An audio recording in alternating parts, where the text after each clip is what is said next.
Welcome to the American Shoulder and Elbow Surgeons Podcast. I'm your host, Peter Chalmers, a shoulder and elbow surgeon at the University of Utah in Salt Lake City, and I'm joined today by my co-host, Rachel Frank, a sports and shoulder surgeon at the University of Colorado in Denver. Rachel, how are you? Doing well, thanks, Pete. How are you today?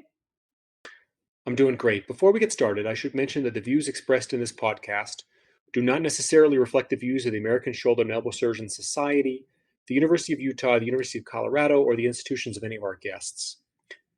Today, we have the incredible honor of welcoming Dr. Joseph Iannotti to the podcast. Dr. Iannotti is the chairman, CEO, president, and chief of staff of the Cleveland Clinic, Florida. Dr. Iannotti received his medical degree from Northwestern before going to the University of Pennsylvania for an orthopedic residency and a PhD. He then joined the staff, where he was for 2 decades before joining the Cleveland Clinic. Dr. Iannotti has been responsible for hundreds of important contributions to our field. He has over 200 peer-reviewed manuscripts, has received multiple NEAR awards, and has written multiple textbooks. He's also a prior member of the AAOS Board of Directors and a prior president of the ASES. Dr. Iannotti, welcome to the podcast. Thank you for the invitation.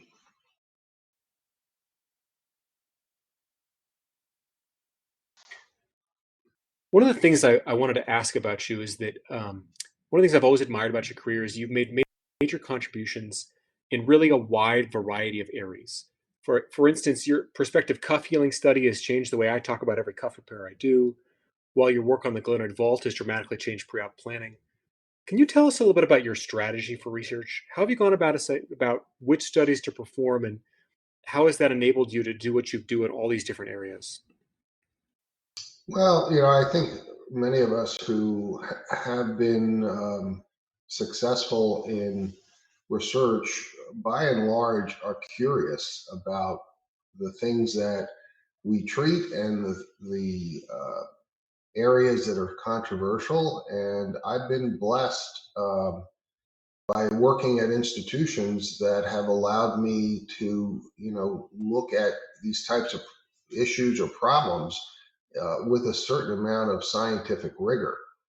Many of us that are in clinical practice and do really great work every day are not in an environment or don't work with people that allow you to do this type of work. So, between the University of Pennsylvania and the Cleveland Clinic, I've been fortunate to have both resources and colleagues. I mean, none of us are smart enough to be able to answer some of these types of questions or do this type of research independently.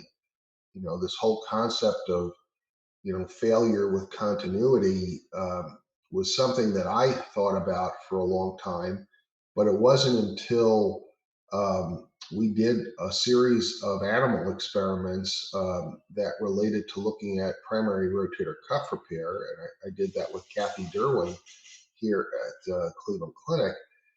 And, we saw this sort of healing of tissue that looked like tendon-like material.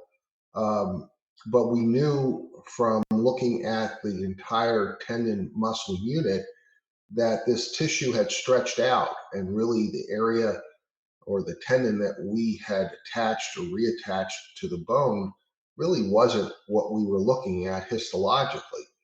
And for quite some time, we said, well, that doesn't happen in human beings because in the animal model, the rotator cuff is extracapsular. And we figured, well, that's a common problem in MCL repair and MCL healing, but that wouldn't happen in a synovial tendon, which is what you're dealing with in the human being. But we began to test that and look at placing markers in the tendon. So, we initially did it in very simple ways with X-ray, and we realized that this was no way that we could possibly measure that in a two-dimensional way. It was unreliable and imprecise. So had it not been the fact that we were working with imaging people and bioengineers, I would have never been able to try to answer that question of, how do tendons heal and what is the concept of failure with continuity? The vault model, as a means for preoperative assessment of bone loss in the glenoid, That again was a concept that we evolved into because we were interested in looking at three-dimensional imaging, and had not been for the fact that we were dealing with some pretty talented people in software development and software programming and image analysis, we would not have gone that route. And once we got there, then I understood, because I'm a surgeon and a clinician, I understood the clinical value. I mean, they developed the software, we collectively developed the concepts, but at the end of the day, had I not been in that environment, and had it not been that I was part of that, we wouldn't have understood the clinical relevance or the clinical utility. Um, had I not been at the Cleveland Clinic, I wouldn't have had a group of people that would have allowed me to go for funding, and to develop a spin-off company in order to, take those basic concepts and bring them to a clinical product. So again, I think we have to realize that we're all part of teams. And if you're lucky enough and you're able to cultivate those teams because you do those things in sort of a very curious way. I mean, if you're curious and you're willing to ask good questions, and more importantly, you're willing to put in the time and the work to answer them, and you happen to be in an environment with real talented people in multiple different disciplines, then you can put these teams together. And if you do that for 30 or 40 years, you can kind of get a few things accomplished, because they take a long time. And one of the things that I guess I have focused on is that if you're going to make progress, you can't dabble in a lot of different areas. You've got to plan on asking tough questions and doing the hard work, and expect that it's going to take you several years, in order to begin to make a dent and make some real progress, in answering these questions.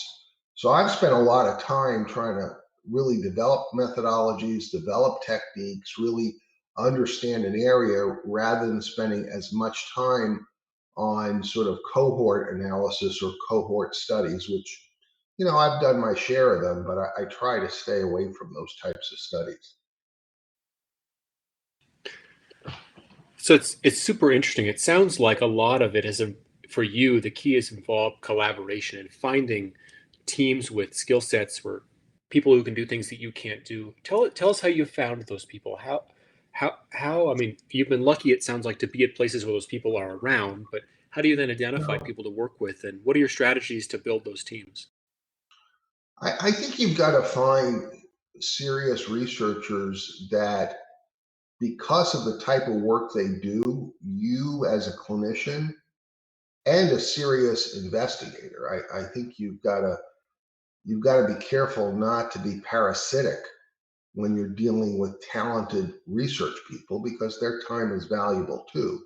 But you try to find people whose work really benefit their work. They're asking clinically relevant questions. They're doing research in basic science areas that are looking for an outlet. They're looking for someone that either brings uh, a serious commitment to being a collaborator, that understands the disease process, takes care of those patients, understands where the gap in knowledge is between what current care is at that point in time and what the future might look like. So you as a clinician, you're not a parasite. You're not asking of their time where it's a one-way street. It's a two-way street. And they could never accomplish what they would want to do without your input as a surgeon and as a clinician. So you look for those people, and in certain environments, School of Bioengineering, School of Public Health, um, biomaterials department, bioengineering department, those people exist. And as an orthopedic surgeon, those collaborations are very fruitful and are bilateral. Um, there are clearly some um, collaborations that are in molecular biology and genetics and things that those kinds of collaborations are also very valuable, and you can discover major things in musculoskeletal disease and pathogenesis. But most surgeons don't quite have that skill set to be true collaborators. And so most of the things are in things that I guess are more innately part of clinical medicine, engineering and biomaterials and software and instrument design and things that relate to the things that most clinicians can contribute to if they're serious. So most clinicians, they've got to have time, they've got to be willing to give up, some of their free time and hours and evenings and weekends. Um, but also they have to be willing to meet these research people during normal Monday through Friday. So, I've been doing this for 40 years, and, I have always had a 20% commitment, minimum 20% commitment of my time for research. And that included 20 years where I earned less money because I wasn't seeing patients or doing surgery. So it wasn't as if I was a salaried person and said, well, it doesn't matter. My salary is not going to be any different if I don't do, more surgery or more care. So at some point, you have to self-restrain and say, okay, what's important to me? Um, and the reality is, particularly for people who don't necessarily sort of see the forest from the trees, if you do really good work and you discover things that are advance the field, there are opportunities in order for you as a clinician to financially gain from that work because you can monetize that as a commercializable product. So what I've always said, it's never been my intent to to um, develop products just for the sake of developing products. I've tried to answer important questions, and if they're clinically relevant, and sometimes they do lead to financially positive gain for the inventor. Um, Again, I think you have to be focused on what's the value proposition to the science. But as I said, if it's clinically relevant and you really advance the field, the chances are pretty good that there's going to be some financial reward. And it could be through consulting, it could be through, intellectual property that's developed and licensed, or it could be a spin-off company or things like that. Again, I've never kind of looked at that as the goal. It was often the byproduct, but again, it's not as if it's, your research doesn't have a financial value proposition. Dr. Iannotti, early in your career, you took the unusual step of getting a PhD in cell biology. And I think now more than ever, even those science-minded orthopedic residents and orthopedic fellows, or even physicians who practicing physicians who want to pursue that PhD because of some of the financial constraints, choose not to. Tell us about taking that step back when you did. What led you to make that decision? Obviously, you're very motivated and successful with research, but that was a decision early in your career. What led you to make that decision to formally pursue a PhD instead of just incorporating research into your career like so many others do? Obviously, incredibly successful, but we'd love to hear about it.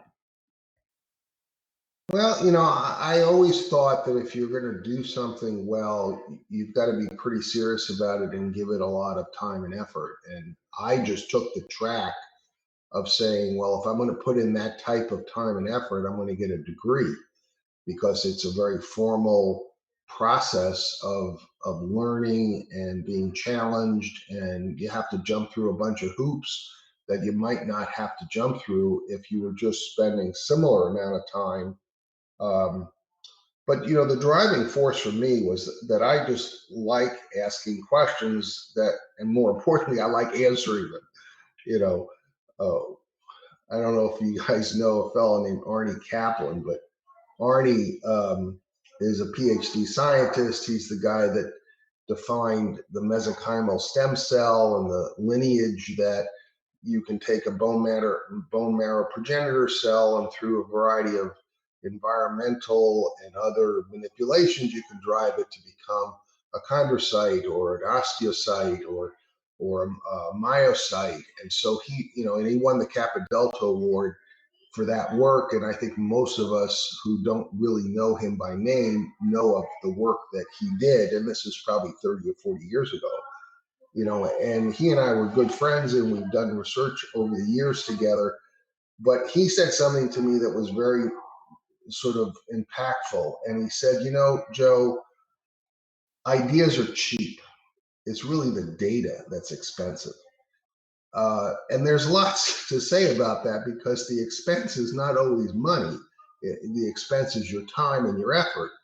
But if you want to answer questions, and most surgeons have a lot of questions, they sometimes don't have the environment or the will or the skill set or the right collaborators to begin to answer them. So for me, getting the graduate degree was pretty important. And, I wanted to pick an area that was rigorous enough that it wasn't a lightweight graduate degree, because some people go a route where the kind of work or the kind of rigor that they have to do to get the degree sometimes is not as rigorous. So, I did it as part of after med school. I did it after my residency, sort of part of my residency, but like another 4 years after residency, because I really believed that it was going to be part of my life. It was going to be part of my career. I didn't know exactly how I was going to meld it together. Um, and I don't do a whole lot of cell biology. I did that for about 20 years, but I knew deep down that skill set, that formal education, that rigor that you have to get a degree was going to be useful to me. And I can honestly say it was probably as important to me and my success even to this day as going to med school or doing a residency. It made me think of how to think and how to ask questions and how to collaborate with people and how to collaborate with people that are real scientists, are serious scientists, that if you can't come to the table with being a serious collaborator, meaning giving your real time and your real intellectual input, they don't want to have much to do with you, because that to them is a parasitic relationship. They're giving you their time and intellect, which costs them money because they're not doing other things that will get them grants or publications.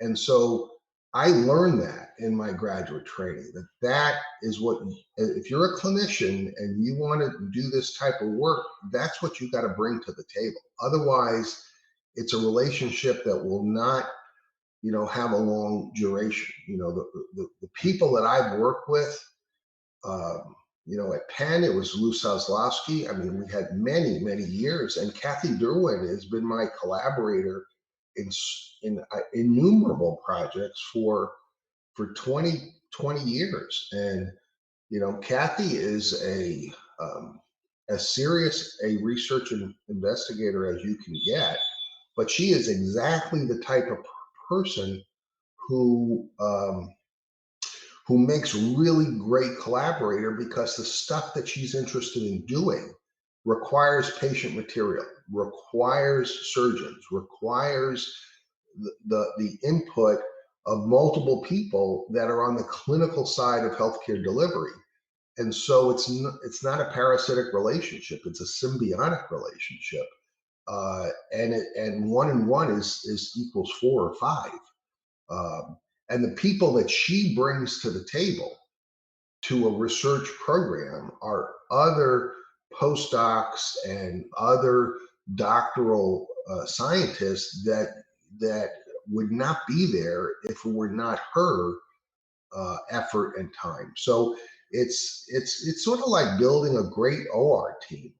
You know, you could be a great surgeon, but you're not going to get the results that you should get if you didn't put together the other people that are equally dedicated and equally committed to patient care, because things are going to fall through the netting if you know, if your nurse or your PA or the people in the OR are not equally committed and dedicated, and they bring things and skills that you don't bring.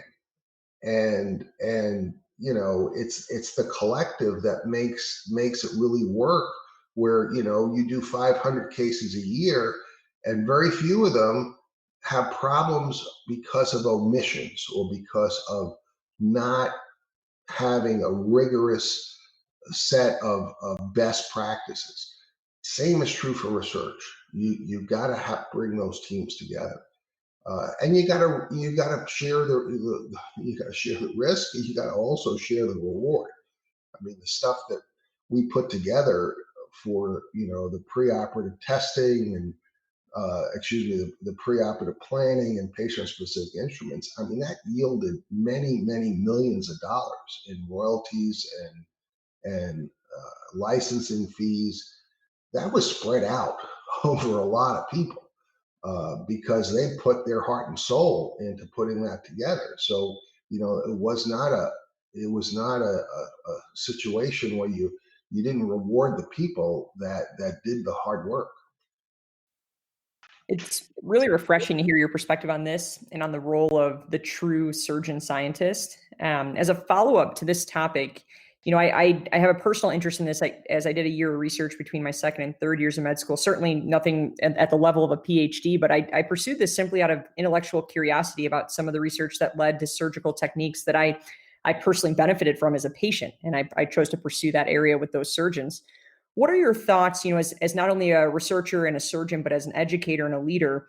What are your thoughts on students taking a year out for research, or residents matching into a program with built-in research years? You know, obviously a lot of students do this to boost their CV to get into programs, and a lot of residents will just match into any program they can simply to match.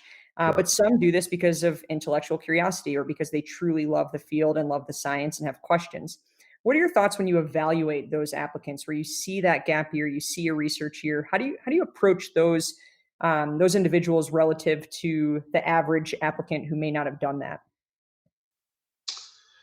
You know, Rachel, I think you are 1,000% correct in the observation that it's about the intent.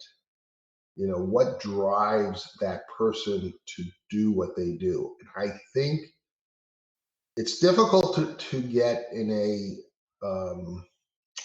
an interview, you know, where you say, well, I'm spending 15 minutes with this person. You know, you ask them, why do they want to be in academic medicine? And a lot of them will have sort of the standard, you know, cookie cutter response. I want to educate, I want to teach residents. Occasionally you'll get somebody who you really see that they have this burning passion to answer questions. They are intellectually curious. And those people are, you see it in high school, you see it in college, you see it in residency. They're driven to say not just why, you know, why do I not know this, but they're willing to go out and find out. And you know, as I said, ideas are cheap. It's the data that's expensive. And I think it almost doesn't matter if you do 1 year or you do 10 years or whatever you do. There are people who are just intellectually curious. They're willing to put the time and effort in, and they do it. And some of them don't have many of them don't have PhDs, and many of them didn't necessarily take a year or two out from their formal training. They're just their personality, and they're willing, you know, a good example for me is a guy named Steve Howell. Steve is a orthopedic surgeon. We went to med school together at Northwestern, and he was in the military. He went to Jefferson, did his orthopedic residency at Jefferson. He was about a year, maybe a year, 2 years difference in our training time. But Steve never stayed in the military for his time, and then he went into private practice, solo private practice in Sacramento. The guy has contributed substantially in the areas of shoulder, understanding the issues around compression, concavity compression, and stability around the joint, shoulder joint. He's contributed to this whole concept of kinematic balancing of the knee. He's developed a bunch of ACL guides with almost no resources. He collaborated with this bioengineer at UC Davis. As I said, he's been in private practice for 40 years. The guy is insatiable about his interest to answer questions. He's curious. He's willing to put time and effort into doing the work. And he, as I said, you can't stop him. And he is one of those people that you'd say, well, how the hell did he do that? I mean, he went out, he sought the resources, he found the collaborators.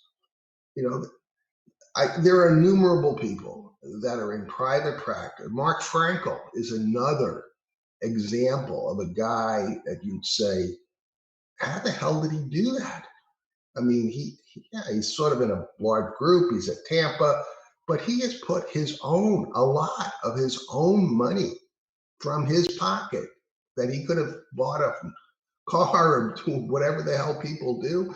He funded his own lab in his own practice. Most of the guys in that group don't do that, but he's the kind of person who just whatever it takes, he's going to do it to answer the question. So I think there are a lot of us out there. Some of us got degrees, but many of us didn't. And it's not the 1 year or the time off. It's your personality. It's your desire to say, I want to answer this question.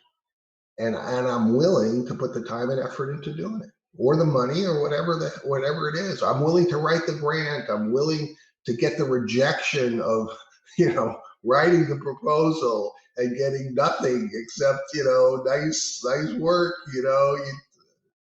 maybe next time, and go back and do it again. Most of us don't do that. Most of us, especially orthopedic surgeons, I mean, we're blessed with being able to help people in 2 hours. We go to the operating room, you change the joint, you fix their ligament, they get better in 6 months, a year, they think you're great. So we're used to short-term gratification. So our personalities are not the typical personality where you're going to spend 10 years trying to answer one question and accept all that rejection along the way.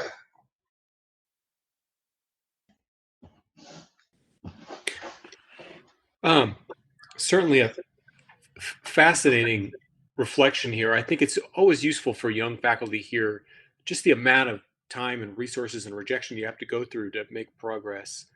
As chairman of the Cleveland Clinic, I'm sure you've mentored hundreds of young faculty, fellows, residents, students. Tell us what advice you usually give in those meetings. What are the best pieces of advice you have for young people who are seeking to make their way? Well, I think you gotta know yourself, and sometimes that takes a while to know what are your drivers. I mean, I think all of us, every person that I've ever trained, any person that I've said is a friend, regardless of what they do, first and foremost, I would say you got to be honest, you got to be ethical, and you got to put patients first and the quality of the care ahead of everything else that you do. If you do that, then you've checked whatever box you need to check to say, I went into medicine for the right reasons and I'm a really good doctor. And then you're done. Now, if you say, well, that's the entry level for, what I want, then, the sky's the limit after that. I mean, then it's just a matter of saying, okay, I checked the box for being a good doctor, ethical, really in the interest of the patient. I want to make people better. I want them to benefit from the skills that I have. But then you say, well, maybe I want to teach. Maybe I want to write a book. Maybe I want to do some research. But I think, when you have a young person, a resident or a graduate student or anybody like that, early on, you have to figure out what is it that you want. And if you just want to be a good doctor and a great, surgeon and help the community, that's perfectly fine. That could be the beginning and the end. It's when you deviate from those basic principles that I'd say, why'd you do this? You could have gone into business. You could have, if you went to med school and you got a good residency and you worked that damn hard, you probably could have made a lot of money doing a whole lot of other things than to be taking care of human beings. I think the thing I've learned, and I've learned this the hard way, and I learned it years after I should have learned it, is that I cannot make people do things because I think they should do that, or because I see something in them that they don't see and they don't want. Every time I've done that, because I thought I was a crusader or a evangelical or whatever the hell you want to label it, it has never worked out because it's not in their DNA, it's not in their soul, it's not what they want. But the people who that's what they want, I mean, you can help them a lot because most of the time they have the desire, they have the work ethic, but sometimes they deviate. They go in places that are not productive, or they don't have the resources. I mean, when you get to a point where you're a department chair or you're an institute chair or you're a CEO or you're whatever, you've got resources. You've got things that you could, dole out. And what you try to do is not waste them because they're not replenishable. You use them, they're gone. So you try to find the right people. But once you find those people, I mean, that is a huge return on investment. So that's what I try to find. I try these days, last 10, 15 years. Well, actually, it's probably the last 20. Last time I made this big mistake was, it's probably about 15 years ago. Very notable mistake was the last one of trying to impart my vision on somebody else. But since then, you kind of listen to people, and it's not a 10-minute interview. You gotta, you kind of have to get on, look under the covers. It takes a while to really find out what makes somebody drive them to do something. But and I've had the fortune to probably 2 or 3 dozen people that I can think of off the top of my head who I've had the pleasure to work with, and they have turned out to be superstars, and in turn generated similar scenarios with the people they've worked with and they've mentored. So it's sort of a family of your progeny, so to speak. And it's fun. That's probably as rewarding as discovering something or inventing something. That actually has probably more longevity than the stuff that you think about and sort of becomes the new fad, and 10, 15 years later it's replaced by something else.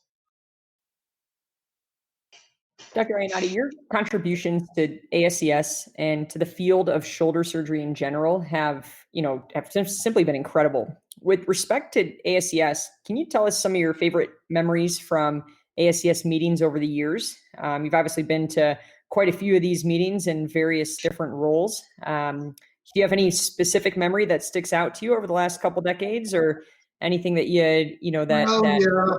Well, yeah, I do. Probably the best meeting I ever went to, and I don't think it was because it was my first meeting, but it was my first meeting. It was Rick Mattson was the president of ASES, and it was in Seattle, Washington, and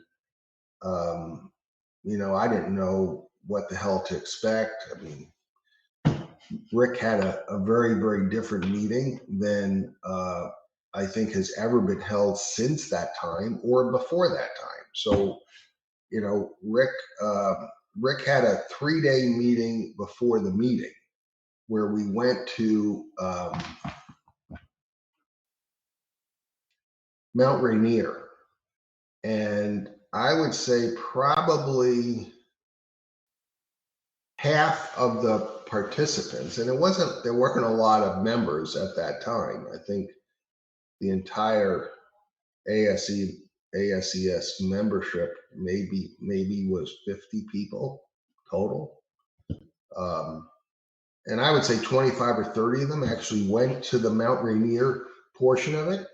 And I got to meet, as a young surgeon, and I brought my son and my wife there, and most of everybody that went brought their families. And as I said, I had no clue that this was an unusual event because it has never occurred since. And from what I'm told, it never occurred before that there was a pre-meeting meeting. But I got to meet all the who's who of shoulder surgery at that time. And I made some great friends, which I probably wouldn't have made for many years because of the environment that it was in. And probably one of the better experiences I had as a shoulder surgeon. And there are many, many others. The ASES has evolved a lot, particularly in the last 5 or 6 years, and I think it evolved in ways that it needed to evolve in terms of being much more open and inclusive. But as a result of that, even putting COVID aside, the type of meeting that it's become, it has changed because it's lost some of that smallness and intimacy, and it's become a little bit bigger and more typical of large society meetings. But the smaller meeting as it was 10, 15 years ago, there are a lot of memories, and most of them had nothing to do with the presentations or the science. I can't remember probably anything that that I would say was notable, but the things that occurred after the meeting, during the meeting, friendships, those were invaluable, and they're professionally very, very, very important. So, hopefully, we get back to some of that down the road in other ways.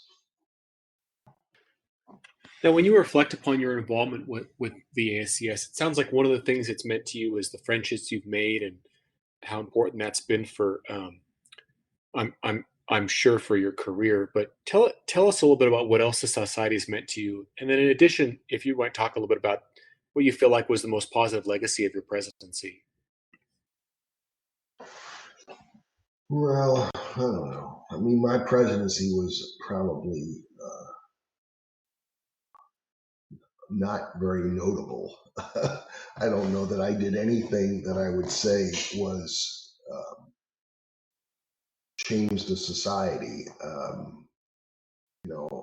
I think the value proposition to ASES, as I know it, is the fact that you've got some pretty serious people in that society, and I don't mean in terms of their personality, but in terms of their dedication to the field. And and I think most people that I know that are shoulder elbow surgeons, they're they're very approachable people. And I think some of that's because they're orthopedic surgeons, and I think most of us are pretty down to earth and approachable in our own, our own specialty area. But um, I don't know how it is in hip and knee and spine and other things, but I think the shoulder and elbow group, that they're pretty socially adept people. And I have enjoyed that. And I think, it's helped my career tremendously because I've worked with these folks, not just at meetings, but, in other venues and things that I've done a lot of consulting work for the implant companies over the years. And, sometimes you say, well, is that really high science? No, it's not. I mean, sometimes there's some research or some things you do, but the relationships you build both within industry and the people you work with, I find to be very rewarding and intellectually stimulating. Obviously, there's some financial gains that come from it, but I think the interactions you have with your fellow surgeons and some of the engineers, and I've learned a tremendous amount from doing stuff in industry, things that I brought to my workplace in terms of my day job, so to speak. I don't think I would have been as successful as I was um, in the stuff that we developed out of the Cleveland Clinic. I mean, all that intellectual property that was sold to Zimmer and sold to Arthrex, came all out of the Cleveland Clinic. I mean, that was all intellectual property that we developed at the clinic with software engineers and with people. We developed a software company. We eventually sold it over the last several years. But all of that, would never have occurred if I didn't have the passion to do it. I didn't have the skill set to do it. If I didn't have the PhD that I think helped a lot. But also, if I weren't at the Cleveland Clinic, it would have never happened. And if I didn't have some of those relationships with industry and developing, these little widget projects that I call them, you develop this implant or that implant, there, cumulatively, that familiarity kind of comes together when you're developing your own company and you've got to worry about driving, a company and a product to, to a clinical arena. I mean, we sold that product with FDA approved product. The FDA did not approve the product after we licensed it. We got the FDA approvals and did the clinical trials before we even licensed the stuff. So, you know, there's no way we could have done that had it not been for, these little widget projects that you do with industry. So, I think you've got to look at, the collective experience between ASES and having those friendships and those relationships that help you with, getting involved in some kind of, development projects with a company and maybe giving lectures and talks. All of it kind of comes together cumulatively. And if you do it early enough in your career and you do it for the right reasons, it's not, yes, you get paid for it, but it's not about the money. It's about all the other things that come from it. And if you realize that and you extract that value to you is multiples of what you got paid by the hour to do the consulting work. And if you only look at that experience and that interaction as a way to make money, it's okay, but it's not the real value. And you're not extracting the real value that over the course of 30 or 40 years pays multiples in terms of return on your investment. So, I mean, that's the advice I would give people, you know, about those types of relationships. You got to look at your career as, as a marathon. and that each of these little pieces come together to make you what you think you want to be, 30, 40, 50 years later. Uh, so you got to look at, none of the things you do should be short-term goals. They ought to be with the intent that you're putting these building blocks together to be whatever you think you want to be.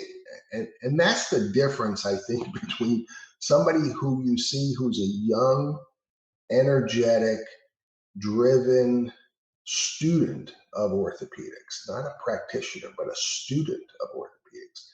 You're looking to build on each experience over the course of many years to be whatever you envision yourself to be. And I think I saw that very, very, very early.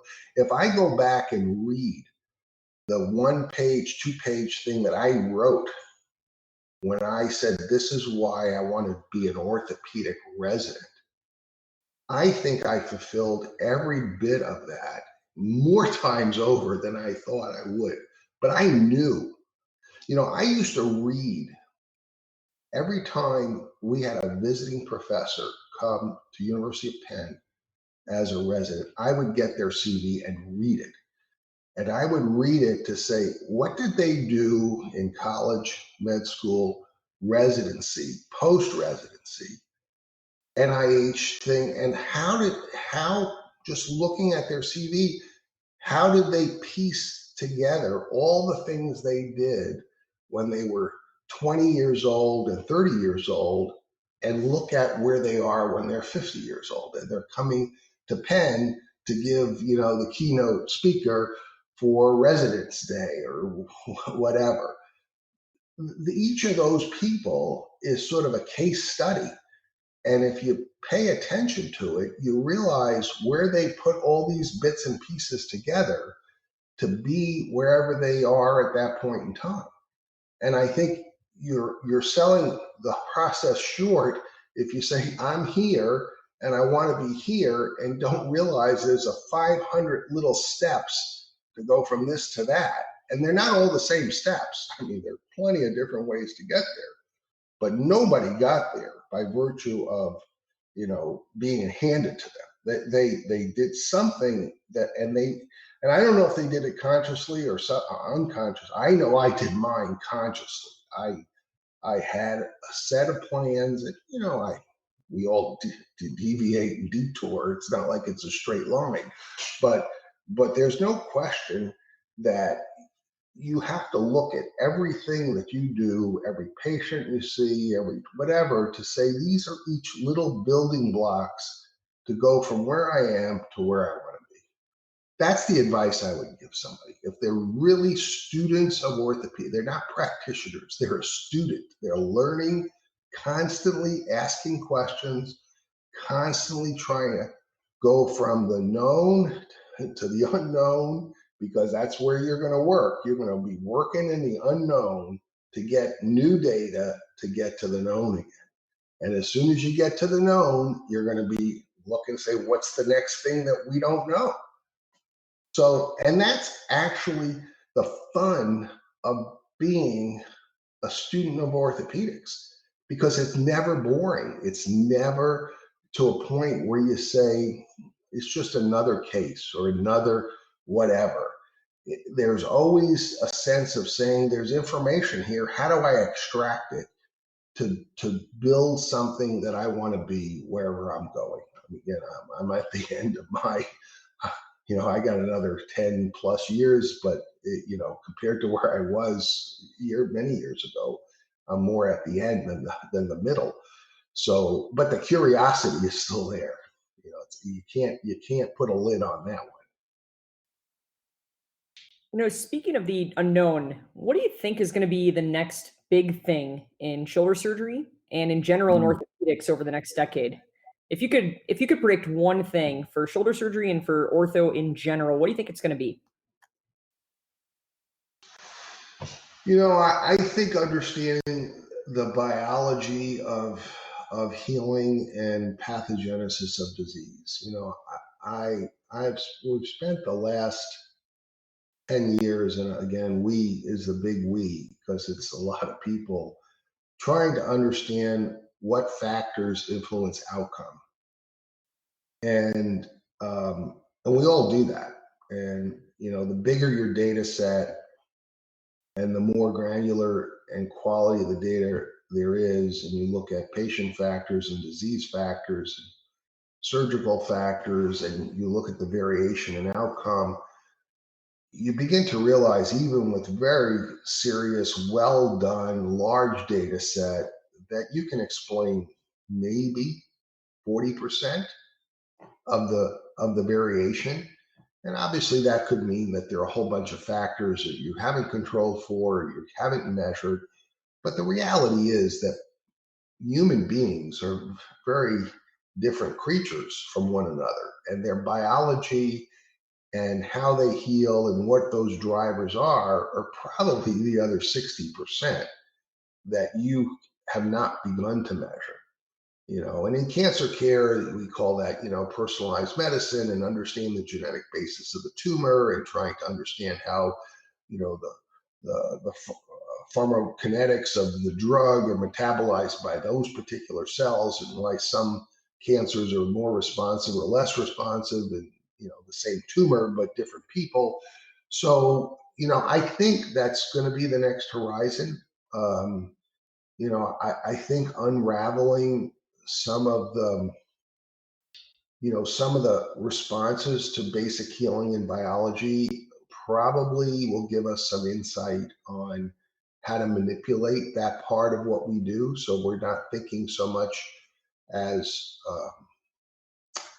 the mechanical, sutures and how many throws and what type of suture, and did you do a suture bridge or double row. I mean, I think those are important questions, but they scratch the surface of why one person heals and another doesn't. And age and gender and all the things we measure, because they're simple enough to measure, obviously have important correlations with the basic biology of how it's healing.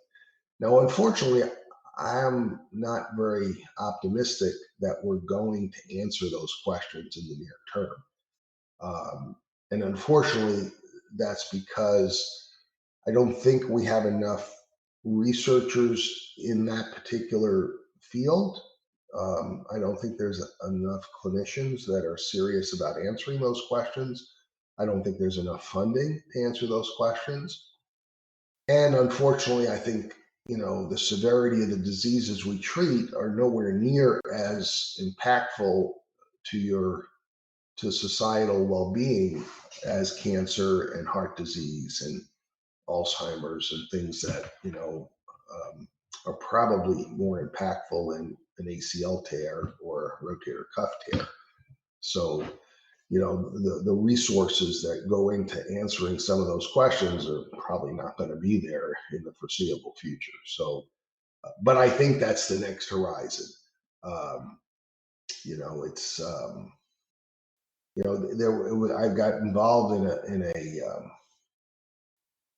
a bunch of research studies that were looking at growth factors that influenced rotator cuff healing, and there was one of them that really looked promising, and it was the proprietary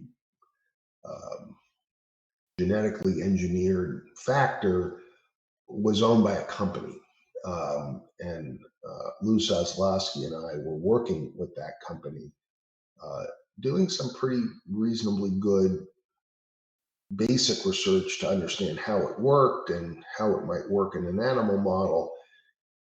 And, after probably 3 or 4 years of spending time working with that product,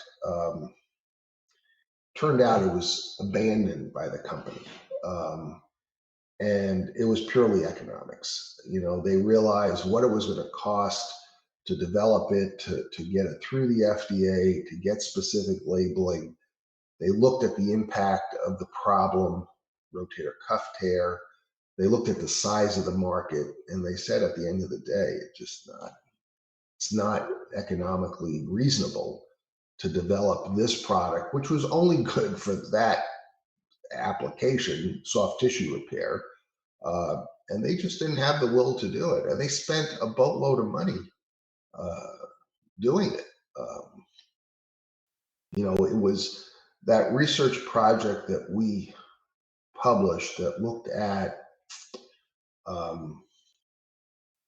it's a clinical study. We looked at the time after rotator cuff repair where tears reoccur, and we published it in JBJS. And the study was, I think, 100 and some odd rotator cuff repair patients, and we got multiple MRIs. In fact, that was the pilot study that we did that first began to define this concept of failure with continuity. It was like 19 or so patients out of the 120 some odd that we published on. And basically, we showed that 50% of the tears that occur after surgery recur between 3 months and 6 months, which we really didn't think would be the case. We figured 80% of them were all going to be in the first, 2 to 3 months. But the reason I'm telling you this story is that that study cost the company who sponsored it probably $3 million, $2 or $3 million. And the study was being done specifically to define the parameters to create a cohort of patients to study this growth factor, which would have cost them probably $100 million to do. And so they were basically just spending 2 or 3 million just to do this small study to power the bigger study. So again, this is how pharma thinks beyond what we think about what we're asking for a small grant for $200,000 or $300,000. And we got some good data out of it. We got some interesting information. It was the pilot study for our failure with continuity study. But they abandoned it after doing the study. We thought, my God, this is going to be great. We're actually going to do this controlled cohort study, randomized control with and without this growth factor. And they just said, too much money. It's too small a market. This is not that important. Why are we even doing this? And that little pilot study that we did off the backs of this pharma company was the basis for our NIH grant. So we're on our 5th year of a R01 study looking at failure with continuity in a much larger cohort of patients, with Kathy Derwin and I are the co-PIs on that. It's up for a competitive renewal at this point in time, but again, it shows how you can go from a company, you're doing this as sort of a consultant / researcher. We didn't have any financial involvement in it, but we were doing the research for a company. It funded a small portion of the 120 some odd patients that were, and it was we knew exactly what we were doing. We were using their money, and we put in maybe $20,000, $30,000 of our money to get this sort of nested cohort in this larger study to do our little pilot work, with the intent of saying, well, if we get this pilot work done, we can do something else. And that's what I meant by saying, how do you put all these little bits and pieces together if you can see the big picture? The key is seeing the big picture. When we developed, so I got about $5 million in grant support for the software development of the preoperative planning software and PSIs, and that was through the state of Ohio. But I knew that we had to develop a clinical cohort to prove that the PSIs were working. So when we developed the clinical study, and we spent probably about $2 million of the money that we raised for that company to establish a cohort that we're still studying to this day.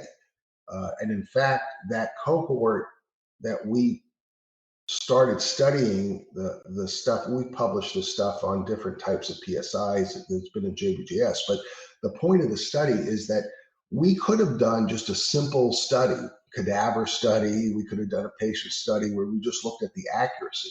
But we knew that if we enrolled enough patients in that study and followed them longitudinally, that we would be able to answer questions about factors that associated with early loosening of all polyglenoid implants. I mean, I just knew that that was the right way to structure a study that would have much, much important value 5 years later. And it took us 3 years to enroll all the patients. And we just got our first NIH R01 grant. Actually, Eric Ricchetti is the PI, to get the 5 to 7 year follow up on those patients we enrolled literally in 2010. So that's a 10-year study that I would honestly say that that was the intent when we designed that study. It was not just simply to say, we're going to prove how PSIs work or don't work or what their value proposition was. That's a 3-month study. That's not even 3 months. So you can do that in 2 months.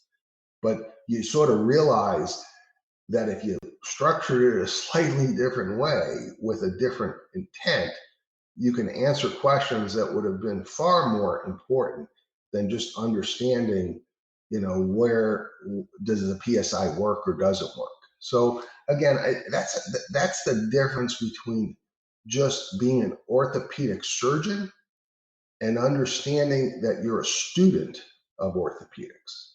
Big difference. I'm going to get off my pedestal, of my whatever, podium, whatever the hell you call that. I've said enough. Well, you've answered a question I've had for a long time, which is how you funded that cuff study. Because I read that study. And first, as I mentioned in the beginning, that's a study that has totally changed the way that I talk to patients after cuff repair. So it's incredibly valuable. But I'd always when I read it, I was like, this is a really expensive study. And in the study, in It is the, an in the expensive manuscript, study. there's no like NIH grant. I was like, I don't know, did the Cleveland Clinic give him millions of dollars to do this research? Like, where did this money come from? Now I get it. Yeah. So what we had to do is convince them that if we put some markers in the tendon and we paid for the CAT scan because they were already paying for the MRI, that it wasn't going to adversely affect the outcome of what they were going to do.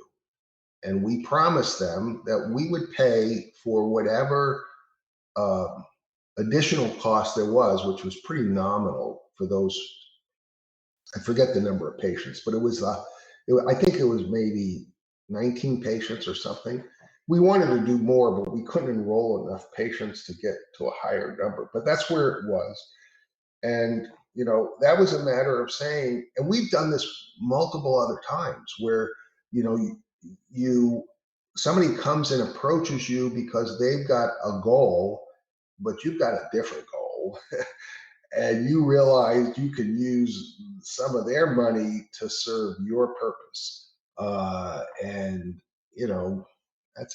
those are good partnerships because it's a win-win. But that's how we did that. And that, took us another 7 years of kind of pounding away at it before we got funded, the NIH study. But, the vault model, that stupid project started with I forget what we got, maybe $50,000 from DePuy to study the interior of the glenoid vault. That was the study. What's the shape of the vault? That thing probably is 30 or 40 million dollars of licensing fees that came from that little stupid $50,000 project, because once we got the data, I knew that it had much more implications than simply saying this is the shape of the vault. Because once we started putting that model into pathologic bones, we said, boy, if you follow these simple rules, you can have some better understanding of what the premorbid morphology of the glenoid was. And once we realized that, and that was Jason Scalise and I did that work back in 2006 or 7 or somewhere in that ballpark. Then I realized I had a preoperative planning tool. And then we went after money from the state of Ohio because they would be willing to give us money if we developed a company and we created jobs for the state of Ohio. So that was their ROI, was they were fueling from the tobacco money in the state of Ohio, they were fueling job creation. And so we said, sure, this is our plan. This is what we're going to do. It took us several years to get there, but we raised probably $7 or $8 million that came out of that. And as I said, that cohort of patients that we enrolled, I think we enrolled a couple of hundred patients in that study. Actually, Eric Ricchetti just got his first R01 funded from that cohort to look at the 5 to 7 year follow-up. So again, it's a matter of saying, how do you put all these little bits and pieces together to make something, and how do you bring the collaborators and people together? If you're not in the right environment, it's really, really hard to do any of that. And if you're in the right environment, you kind of have to have, it's almost like being a chess master. You kind of know where the people are. You can kind of bring those people together. But again, you can't be parasitic. It's got to be that the people you bring together, it's a symbiotic relationship where each of them gets something much, much bigger than they could have otherwise gotten by themselves. And that's what makes great partnerships. Well, Dr. Iannotti, I want to thank you for coming on the podcast and talk with us about your experiences. It's certainly been valuable for me to listen to all your wisdom, and I'm certainly our listeners will find it valuable as well. Good. Hopefully it helps. As I said, for me, it's been the biggest blast of my life. I wouldn't trade it in for anything. It's been a great ride, and it's not over yet. I got a few more tricks up my sleeve. Well, with that in mind, more to come. So for all our listeners, stay tuned. With that in mind, that's all the time we have for this podcast here tonight. We want to thank our guest so much for spending so much time with us and talking about life and experiences and surgery and science and combining all of that. For all our shoulder and elbow listeners out there, please don't forget to subscribe to our podcast. And for Pete Chalmers, I'm Rachel Frank, and we'll see you next time.